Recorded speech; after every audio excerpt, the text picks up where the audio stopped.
Dear students, in the previous class we discussed about the emerge of Hyder Ali and first and second Anglo-Mysore War, and now we discussed about the third and fourth Anglo-Mysore War and rebellion of Dondia Wag.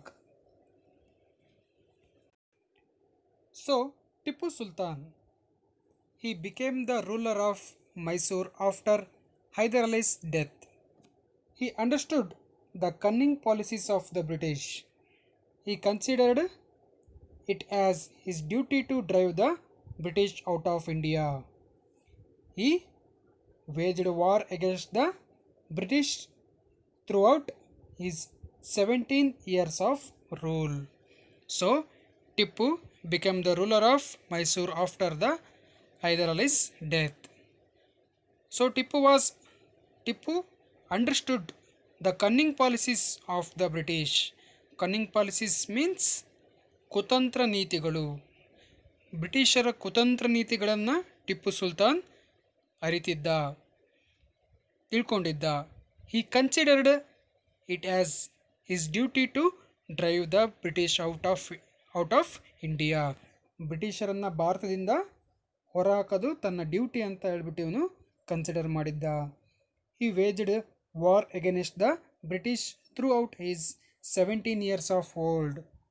So, during his 17-year reign, he consistently fought against the British. ತನ್ನ 17 ವರ್ಷಗಳ ಆಳ್ವಿಕೆಯ ಅವಧಿಯಲ್ಲಿ ಸುದೀರ್ಘವಾಗಿ continue ಆಗಿ ಏನು ಮಾಡ್ತಾನೆ, ಟಿಪ್ಪು ಸುಲ್ತಾನ್ ಬ್ರಿಟಿಷರ ವಿರುದ್ಧ ಹೋರಾಟವನ್ನು ಮಾಡ್ತಾನೆ. He tried to organize the enemies of the British into one group.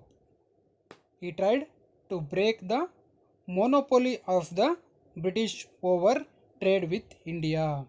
So, Tipu organized the enemies of the British into one group. ಬ್ರಿಟಿಷರ ವಿರುದ್ಧವಾಗಿರ್ತಕ್ಕಂಥ ಒಂದು ಎನಿಮೀಸ್ ಗ್ರೂಪನ್ನು ಏನು ಮಾಡ್ತಾನೆ, ಟಿಪ್ಪು ಆರ್ಗನೈಸ್ ಮಾಡ್ತಾನೆ. ಯಾಕೆ? Break the monopoly of the British over trade with India. ಬ್ರಿಟಿಷರ trade ಅಂದರೆ ವ್ಯಾಪಾರದ ಮೇಲಿನ ಮೊನೋಪೊಲಿ ಅಂದರೆ ಏಕಸ್ವಾಮ್ಯ, ವ್ಯಾಪಾರದ ಮೇಲಿನ ಏಕಸ್ವಾಮ್ಯವನ್ನು ಏನು ಮಾಡೋದಕ್ಕೆ, ತೆಗೆದುಹಾಕೋದಕ್ಕೆ, ಅದನ್ನು ಅದನ್ನು ನಾಶ ಮಾಡೋದಕ್ಕೋಸ್ಕರ, ಅದರ ಒಂದು ಶಕ್ತಿಯನ್ನು ಕಡಿಮೆಗೊಳಿಸೋದಕ್ಕೋಸ್ಕರ ಇವನು ಎನಿಮೀಸ್ ಗ್ರೂಪನ್ನು ಆರ್ಗನೈಸ್ ಮಾಡ್ತಾನೆ. These attempts further angered the British and their enmity with Tipu Sultan grew up. ಇದರಿಂದ ಏನಾಗುತ್ತೆ, ಬ್ರಿಟಿಷರಲ್ಲಿ ಟಿಪ್ಪುವಿನ ಮೇಲೆ ಇನ್ನೂ ಏನಾಗುತ್ತೆ, ಆ್ಯಂಗರ್ಡ್, ಕೋಪ ಹೆಚ್ಚಾಗುತ್ತೆ. ಅದೇ ರೀತಿ ಅವನ ಬೆಳವಣಿಗೆಯನ್ನು ನೋಡಿಬಿಟ್ಟು, ಅವನ ಅಭಿವೃದ್ಧಿಯನ್ನು ನೋಡಿಬಿಟ್ಟು ಅವರಲ್ಲಿ ಏನಾಗುತ್ತೆ, ಎನಿಮಿಟಿ, ಶತ್ರುತ್ವ ಅಂತದೇನಾಗುತ್ತೆ, ಹೆಚ್ಚಾಗ್ತಾ ಹೋಗುತ್ತೆ ಅಂತ ಹೇಳ್ಬೋದು. Next, the third Anglo Mysore war. This war was held on 1790 to 1792.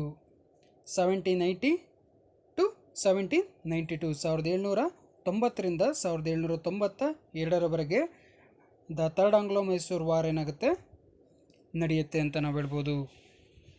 Next, reasons of third Anglo Mysore war. The politics of Travancore war. Travancore was the main reason for this war.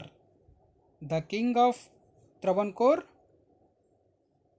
built a fort in Kochi with the help of the British and captured Ayakota and Kanganur forts from the Dutch.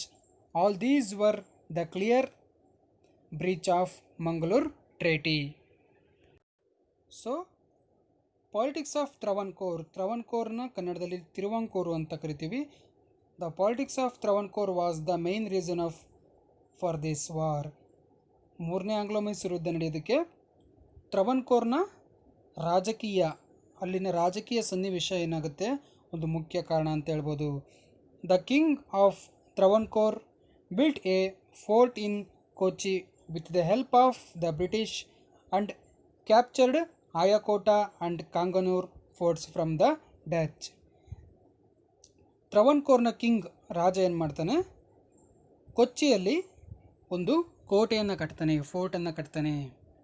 ಯಾರ ಹೆಲ್ಪಿಂದ? With the help of ಬ್ರಿಟಿಷರ ಹೆಲ್ಪಿಂದ. And captured Ayakotta and Cranganore forts from the Dutch. Ayakotta ಮತ್ತು ಕಾಂಗನೂರ್ ಅಂತಕ್ಕಂತಹ ಕೋಟೆಗಳನ್ನು ಏನು ಮಾಡ್ತಾನೆ, ಇವನು ಕ್ಯಾಪ್ಚರ್ ಮಾಡ್ಕೊತಾನೆ, ವಶಪಡಿಸ್ಕೊತಾನೆ. ಇವೆಲ್ಲವೂ ಡಚ್ಚರ ಕೋಟೆಗಳಾಗಿರ್ತವೆ. All these were the clear breach of the Mangaluru treaty. So these were the clear breach ಅಂದರೆ, ಬ್ರೀಚ್ ಅಂದರೆ ಉಲ್ಲಂಘನೆ, ಮಂಗಳೂರು ಟ್ರೇಟಿಯ ಉಲ್ಲಂಘನೆ ಆಗಿತ್ತು. ಈ ಎಲ್ಲ ಒಂದು ನೀತಿಗಳು ಅಥವಾ ಈ ಎಲ್ಲ ಒಂದು ಕಾರ್ಯಗಳು, ಬ್ರಿಟಿಷರ ಈ ಎಲ್ಲ ಕಾರ್ಯಗಳು ಮಂಗಳೂರು ಟ್ರೇಟಿಯ ಒಂದು ಉಲ್ಲಂಘನೆಯಾಗಿತ್ತು. ಇದರಿಂದ ಏನಾಯಿತು, ಮೂರನೇ ಆಂಗ್ಲೋ ಮೈಸೂರು ಯುದ್ಧಕ್ಕೆ ಕಾರಣ ಆಯಿತು ಅಂತ ನಾವು ಹೇಳ್ಬೋದು. The British captured Karwar, Coimbatore, Dindigul and other regions under the leadership of ಮೇಡೋಸ್ನ ಲೀಡರ್ಶಿಪ್ಪಲ್ಲಿ ಬ್ರಿಟಿಷರು ಕಾರವಾರ್, ಕೊಯಮತ್ತೂರ್, ದಿಂಡಿಗಲ್ ಈ ರೀತಿಯ ರೀಜನ್ಸ್ಗಳನ್ನು, ಪ್ರದೇಶಗಳನ್ನು ವಶಪಡಿಸ್ಕೊತಾರೆ. The British army captured Kolar and Hosakote and rushed towards Bangalore under the leadership of Lord Cornwallis. So the leadership of Lord Cornwallis, British army captured Kolar and Hosakote and rushed towards Bangalore under the leadership of Lord Cornwallis. Lord ಕಾರ್ನ್ವಾಲಿಸ್ನ ಒಂದು ಲೀಡರ್ಶಿಪ್ಪಲ್ಲಿ ಏನು ಮಾಡ್ತಾರೆ, British army Kolar ಮತ್ತು ಹೊಸಕೋಟೆ ಹಾಗೆ ಬೆಂಗಳೂರನ್ನು ಕೂಡ ಏನು ಮಾಡುತ್ತೆ, ವಶಪಡಿಸ್ಕೊಳ್ಳೋದಕ್ಕೆ ಅಲ್ಲಿಗೆ ಒಂದು ಪ್ರವೇಶವನ್ನು ಮಾಡುತ್ತೆ ಅಂತ ಹೇಳ್ಬೋದು. The army captured Bangalore and destroyed the fort. So British army captured the ಬ್ಯಾಂಗ್ಳೂರನ್ನ ವಶಕ್ಕೆ ತಗೊಂಡ್ಬಿಟ್ಟು ಡಿಸ್ಟ್ರಾಯ್ ದ ಫೋರ್ಟ್, ಟಿಪ್ಪುವಿನ ಕೋಟೆಯನ್ನು ಏನು ಮಾಡುತ್ತೆ, ನಾಶ ಮಾಡುತ್ತೆ. Cornwallis sought the help of Marathas and Nizam of Hyderabad to defeat Tipu Sultan. So Lord Cornwallis take the help of Marathas and Nizams of Hyderabad for defeat Tipu Sultan. The combined army marched towards Srirangapatnam by the capturing fort after 1792. So finally combined army, ಸಂಯುಕ್ತ ಸೇನೆ ಅಂತ ಕರಿತೀವಿ. ಯಾರ್ಯಾರು ಇರ್ತಾರೆ ಅದರಲ್ಲಿ? British army ಇರುತ್ತೆ, ಮರಾಠ ಹಾಗೆ ನಿಜಾಮರ army, ಈ ಮೂರನ್ನು ಸೇರ್ತಕ್ಕಂತಹ ಕಂಬೈನ್ಡ್ ಆರ್ಮಿ ಏನಾಗುತ್ತೆ, ಶ್ರೀರಂಗಪಟ್ಟಣಕ್ಕೆ ಬಂದು ಅಲ್ಲಿನ ಕೋಟೆಯನ್ನು 1792 ಕ್ಯಾಪ್ಚರ್ ಮಾಡ್ಕೊಳುತ್ತೆ, ವಶಪಡಿಸ್ಕೊಳುತ್ತೆ. The fort was destroyed during night. ಆವತ್ತಿನ ರಾತ್ರಿನೇ ಆ ಕೋಟೆಯನ್ನು ಏನು ಮಾಡ್ತಾರೆ, ನಾಶವನ್ನು ಮಾಡ್ತಾರೆ. ಯಾರು? ಬ್ರಿಟಿಷರು. So finally Tipu Sultan tried to enter an agreement with the British. It was inevitable for him. ಕೊನೆಯದಾಗಿ ಅನಿವಾರ್ಯವಾಗಿ, ಇನ್ಎವಿಟಬಲ್ ಅಂದರೆ ಅನಿವಾರ್ಯವಾಗಿ, Tipu enter an agreement with the ಬ್ರಿಟಿಷರೊಂದಿಗೆ ಅಗ್ರಿಮೆಂಟ್, ಒಪ್ಪಂದವನ್ನು ಮಾಡ್ಕೊತಾನೆ. He signed the treaty of Srirangapatna in 1792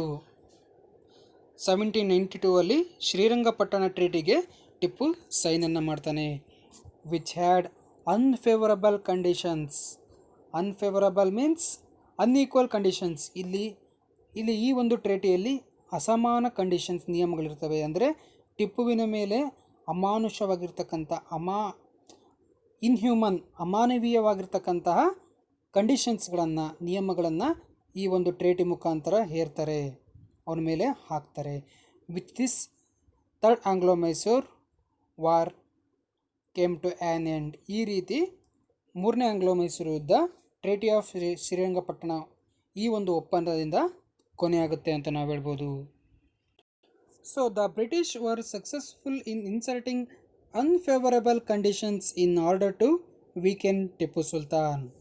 So British were successfully added unfavorable conditions in order to weaken Tipu Sultan.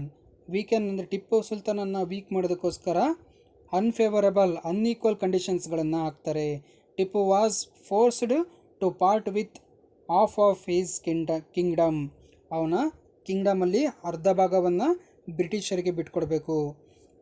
Was forced pay three crores rupees as war damage fee and had to pledge 2 of his children as a guarantee against the payment. So was forced to pay 3 crore rupees 3 ಕೋಟಿ ರೂಪಾಯಿಗಳನ್ನು as war damage ಯುದ್ಧ ನಷ್ಟ ಭರ್ತಿಯಾಗಿ ಅವನು ಕೊಡಬೇಕಾಗುತ್ತೆ ಈ ಒಂದು conditions ಪ್ರಕಾರ. And had to pledge 2 of his children as a guarantee against the payment. ಈ ಪೇಮೆಂಟಿನ ಈ ಇಷ್ಟು ಹಣವನ್ನು ಕೊಡುವುದಕ್ಕೋಸ್ಕರ ಒಂದು ಒತ್ತೆಯಾಳಾಗಿ ಅಥವಾ ಗ್ಯಾರಂಟಿಯಾಗಿ ತನ್ನ ಇಬ್ಬರು ಮಕ್ಕಳನ್ನು ಒತ್ತೆಯಾಗಿ ಯಾರು ಮಾಡ್ತಾನೆ, ಟಿಪ್ಪು ಬ್ರಿಟಿಷರಿಗೆ ಬಿಟ್ಟು ಕೊಡ್ತಾನೆ. ಇಬ್ಬರು ಮಕ್ಕಳನ್ನು ಬ್ರಿಟಿಷರ ಹತ್ರ ಒತ್ತೆಯಾಳಾಗಿ ಇಡ್ತಾನೆ. ಯಾಕೆ? 3 crore ರೂಪೀಸನ್ನು ಪೇಮೆಂಟ್ ಮಾಡಬೇಕಾಗುತ್ತೆ. ಆ ಪೇಮೆಂಟ್ ಆಗೋವರೆಗೂ ಅವರು ಆ ಒಂದು ಇಬ್ಬರು ಮಕ್ಕಳು ಬ್ರಿಟಿಷರ ಹತ್ರನೇ ಇರಬೇಕು. He was also forced to release the prisoners of war. So Tipu was also forced to his prisoners of war. ತನ್ನ ಯುದ್ಧ ಕೈದಿಗಳನ್ನು ಅಂದರೆ ಬ್ರಿಟಿಷರ ಪರವಾಗಿ ಹೋರಾಟ ಮಾಡತಕ್ಕಂತಹ ಟಿಪ್ಪುವಿನ ಸೈನಿಕರನ್ನು ಕೂಡ ಏನು ಮಾಡ್ತಾನೆ, ಬ್ರಿಟಿಷರ ಸೈನಿಕರನ್ನು ಏನು ಮಾಡ್ತಾನೆ, ಟಿಪ್ಪು ರಿಲೀಸ್ ಮಾಡ್ತಾನೆ. ಅಂದರೆ ಈ ಒಂದು ಥರ್ಡ್ ಆಂಗ್ಲೋ ಮೈಸೂರು ಯುದ್ಧದಲ್ಲಿ ಬ್ರಿಟಿಷ್ ಪ್ರಿಸನರ್ಸನ್ನು ಏನು ಮಾಡುತ್ತಾರೆ, ಟಿಪ್ಪು ಸುಲ್ತಾನ್ ಅವರನ್ನು ವಶಕ್ಕೆ ತೆಗೆದುಕೊಂಡಿರ್ತಾನೆ. ಆದರೆ ಈ ಒಂದು ಶ್ರೀರಂಗಪಟ್ಟಣ ಟ್ರೀಟಿ ಪ್ರಕಾರ ಬ್ರಿಟಿಷ್ ಪ್ರಿಸನರ್ಸನ್ನು ಕೈದಿಗಳನ್ನು ಅವನು ರಿಲೀಸ್ ಮಾಡ್ತಾನೆ. ಯಾರು? Tipu Sultan. The British withdrew the combined army from Srirangapatnam. ಕೊನೆಯದಾಗಿ ಈ ಎಲ್ಲ ಕಂಡೀಷನ್ಸ್ ಆದ ಮೇಲೆ British withdrew the combined army from ಶ್ರೀರಂಗಪಟ್ಟಣಮಿಂದ ತಮ್ಮ ಕಂಬೈನ್ಡ್ ಆರ್ಮಿ ಸಂಯುಕ್ತ ಸೇನೆಯಿಂದ ಬ್ರಿಟಿಷರು ಹಿಂದೆ ತೆಗೆದುಕೋತಾರೆ. In this way the third Anglo Mysore war was ended. Next, fourth Anglo Mysore war. Reasons of fourth Anglo Mysore war. Tipu Sultan took the defeat in the Third Anglo-Mysore War personally. So, Tipu personally considered the defeat of the Third Anglo-Mysore War. ಈ ಒಂದು ಸೋಲನ್ನು third Anglo Mysuru ಯುದ್ಧದಲ್ಲಿ ಸೋತಂತಹ ಸೋಲನ್ನು ಇವನು ಪರ್ಸ್ನಲ್ಲಾಗಿ consider ಮಾಡ್ತಾನೆ. ಅದನ್ನು ಏನು ಮಾಡ್ತಾನೆ, ಒಂದು ರೀತಿ ಸವಾಲಾಗಿ, ಚಾಲೆಂಜ್ ಆಗಿ ಅಕ್ಸೆಪ್ಟ್ ಮಾಡ್ಕೊತಾನೆ. ಯಾರು? Tipu Sultan. He paid all the dues and got released his children. He also gave away territory to the British and its allies as agreed. ನಂತರ he paid all dues, ಎಲ್ಲ ಯುದ್ಧ ನಷ್ಟವಾಗಿ ಅವನು ನೀಡಬೇಕಾಗಿರ್ತಕ್ಕಂಥ ಎಲ್ಲ ಹಣವನ್ನು ಪೇ ಮಾಡಿಬಿಟ್ಟು ಗಾಟ್ ರಿಲೀಸ್ಡ್ ಹಿಸ್ ಚಿಲ್ಡ್ರನ್, ತನ್ನ ಮಕ್ಕಳನ್ನು ಬಿಡಿಸ್ಕೊತಾನೆ. He also gave away the territory to the British, ಅಂದರೆ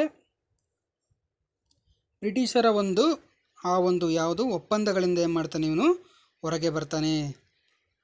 and it's alloys as agreed, ಅಂದರೆ ಬ್ರಿಟಿಷರ ಅಲೈಸ್ ಅಂದರೆ ಮಿತ್ರರಾಷ್ಟ್ರಗಳು ಕೂಡ ಈ ಒಂದು ಕಂಡೀಷನ್ಸ್ನ ಅಗ್ರೀಡ್ ಮಾಡ್ತವೆ. ಅಂದರೆ ಅವನ ಟಿಪ್ಪುವಿನ ಎಲ್ಲ ಒಂದು ನೀತಿ ನಿಯಮಗಳನ್ನು ಏನು ಮಾಡ್ತವೆ, ಅವನು ಪೂರ್ತಿಯಾಗಿ ಏನು ಮಾಡಿದ್ದಾನೆ, ಪಾಲನೆ ಮಾಡಿದ್ದೇನೆ ಅಂತೇಳ್ಬಿಟ್ಟು ಅಗ್ರಿಯನ್ನು ಮಾಡ್ತವೆ, ಒಪ್ಕೊತವೆ ಅಂತ ನಾವು ಹೇಳ್ಬೋದು.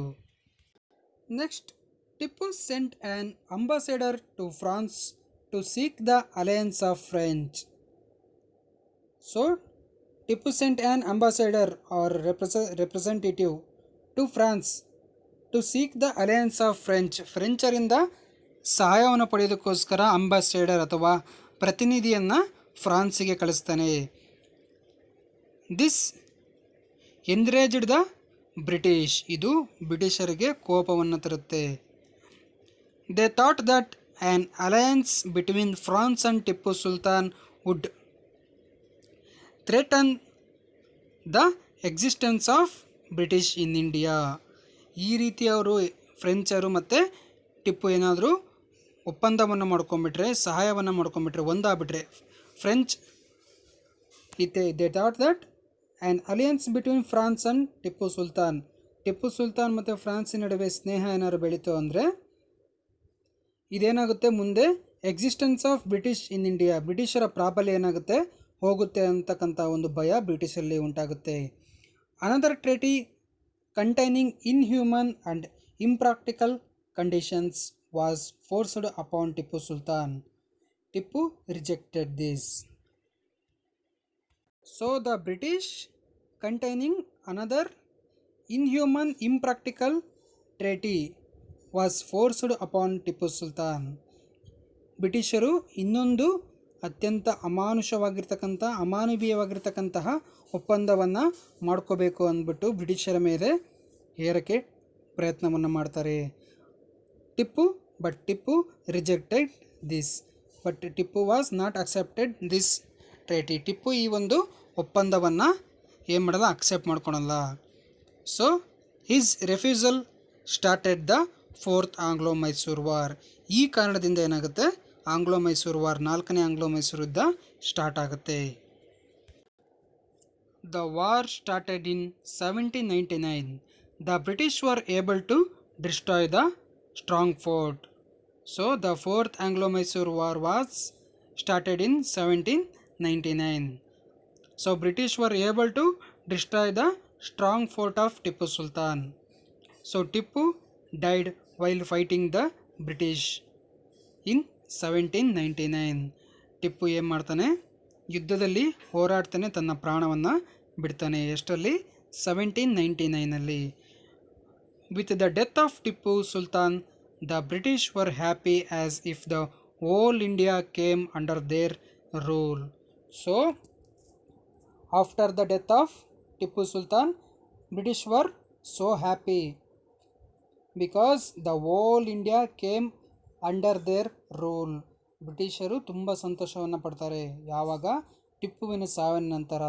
ಯಾಕಂದರೆ hole India came under there rule, ಇಡೀ ಭಾರತ ಅವರ ಅಧೀನಕ್ಕೆ ಅಥವಾ ಅಧಿಪತ್ಯಕ್ಕೆ ಪಡೆಯೋದಕ್ಕೆ ತುಂಬ ಏನಾಗುತ್ತೆ, ಇಲ್ಲಿ ಸುಲಭ ಆಗುತ್ತೆ ಅಂತ ಹೇಳ್ಬಿಟ್ಟು ಅವರು ತುಂಬ ಸಂತೋಷವನ್ನು ಪಡ್ತಾರೆ. Most of the territories under the Tipu rule was shared among the British, Marathas and Hyderabad Nizam. ಟಿಪ್ಪುವಿಗೆ the most of regions or territories under the Tippu's rule was shared among the British, Marathas and Hyderabad Nizams. ಟಿಪ್ಪುವಿನ ಎಲ್ಲ ಪ್ರದೇಶಗಳನ್ನು ಬ್ರಿಟಿಷರು, ಮರಾಠರು, ಹೈದರಾಬಾದ್ ನಿಜಾಮರು ಹಂಚಿಕೆ ಮಾಡ್ಕೊತಾರೆ. A small territory was handed over to the royal representative of Mysore Wodeyars. ಒಂದು ಸ್ಮಾಲ್ ಟೆರಿಟರಿ, ಸಣ್ಣ ಪ್ರದೇಶವನ್ನು, ಭೌಗೋಳಿಕ ಪ್ರದೇಶವನ್ನು ಮೈಸೂರು ಸಂಸ್ಥಾನದ ಒಡೆಯರಿಗೆ, ಮೊದಲಿದ್ದಂತಹ ರಾಯಲ್ ರೆಪ್ರೆಸೆಂಟೇಟಿವ್ ಒಡೆಯರಿಗೆ ಏನು ಮಾಡ್ತಾರೆ, ಬ್ರಿಟಿಷರು ನೀಡ್ತಾರೆ. So this region came to be known as Mysore principal state. ಇದನ್ನೇ ಮೈಸೂರು ಸಂಸ್ಥಾನ ಅಂತ ಕರೆಯಲ್ಪಡುತ್ತೆ. ಬ್ರಿಟಿಷರು ನೀಡಿರ್ತಕ್ಕಂತಹ ಸ್ಮಾಲ್ ಟೆರಿಟರಿ, ಒಂದು ಸಣ್ಣ ಭೌಗೋಳಿಕ ಪ್ರದೇಶವನ್ನು ಬ್ರಿಟಿಷರು ಮೈಸೂರಿನ ಒಡೆಯರಿಗೆ ನೀಡ್ತಾರೆ. ಇದು ಮೈಸೂರು ಸಂಸ್ಥಾನ ಅಂತ ಕರೆಯಲ್ಪಡುತ್ತೆ. So this is the map of Mysore after Tipu. This blue zone is under the Mysore state. ಈ ಒಂದು ನೀಲಿ ಬಣ್ಣದಲ್ಲಿರ್ತಕ್ಕಂಥ ಒಂದು ಭೌಗೋಳಿಕ ಪ್ರದೇಶ ಮೈಸೂರು ಸಂಸ್ಥಾನಕ್ಕೆ ಸೇರುತ್ತೆ.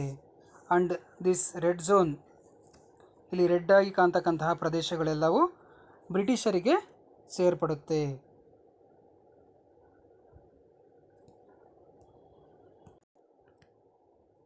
ಈ ಭಾಗ ಮೈಸೂರು ಸಂಸ್ಥಾನಕ್ಕೆ ಸೇರುತ್ತೆ. This zone is under to Nizam's and red zone is under to British rule.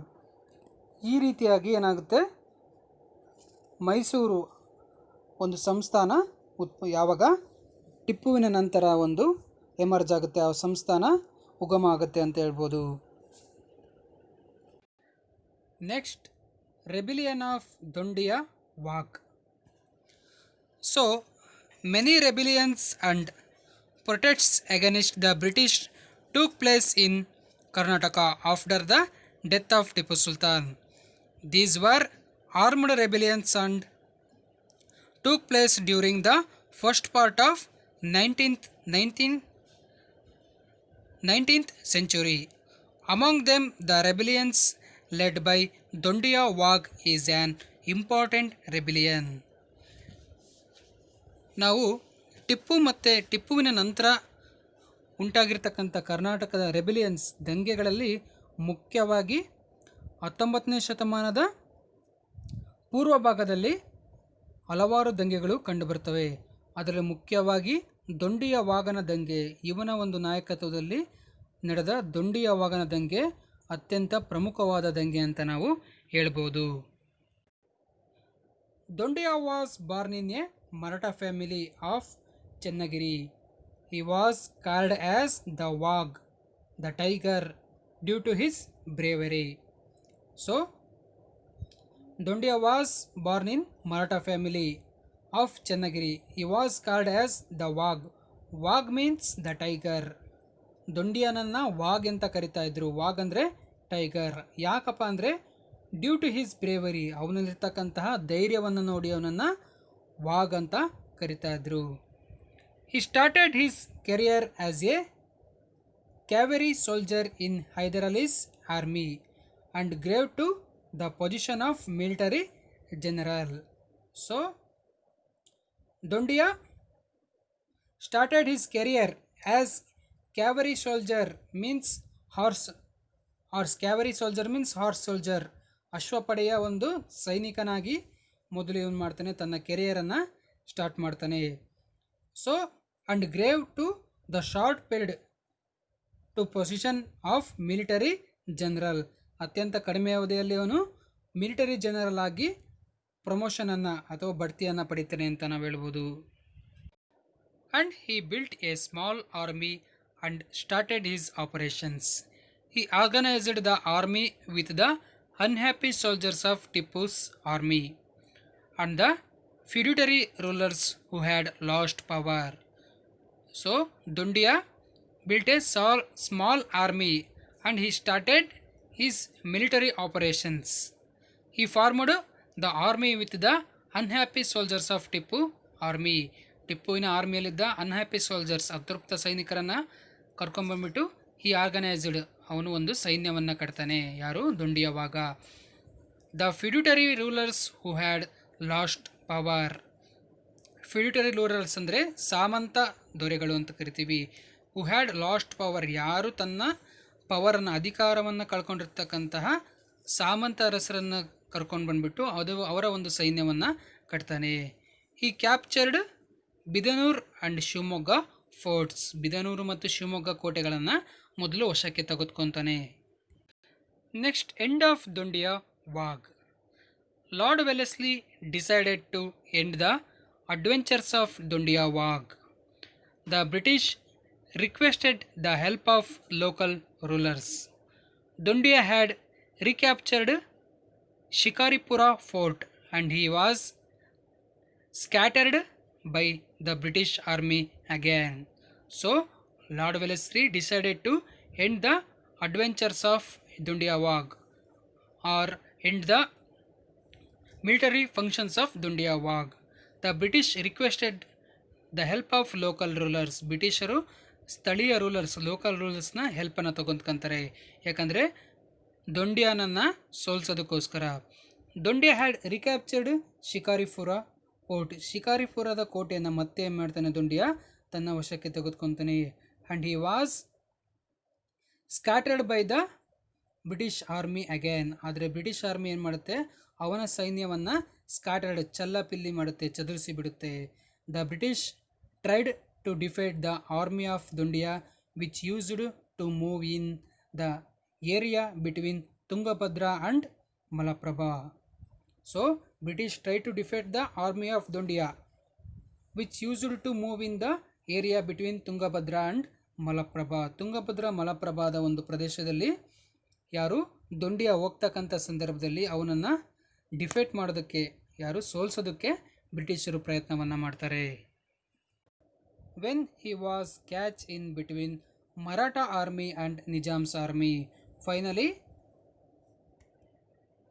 when he was caught in between Maratha army and Nizam's army, the British attacked him near Yelaparavi and killed him at Konagal.